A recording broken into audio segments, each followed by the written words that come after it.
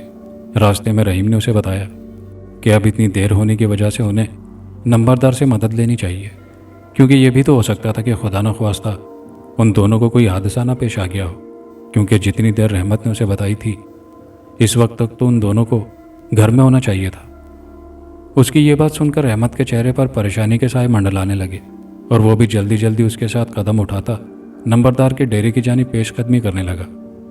نمبردار کا گھر گلی کے نکڑ پر تھا اور اس کے سامنے پکی اینٹوں سے بنا ایک چبوترا بنا ہوا تھا جس پر ایک دو چارپائیاں اور کچھ گاؤں میں نرکل سے بنے موڑے رکھے تھے جس پر پنچایتی حضرات بیٹھتے تھے۔ رات کا اندھیرا پھیلنے کی وجہ سے گاؤں میں ایک خاموشی کی فضا طاری تھی اور ویسے بھی گاؤں کے لوگ شام ہی سے اپنے اپنے کاموں سے فارغ ہونے کے بعد کھانا وغیرہ کھا کر سو جاتے تھے، کیونکہ صبح سویرے انہوں نے اٹھ کر اپنے روزمرہ کے کام کرنے ہوتے تھے۔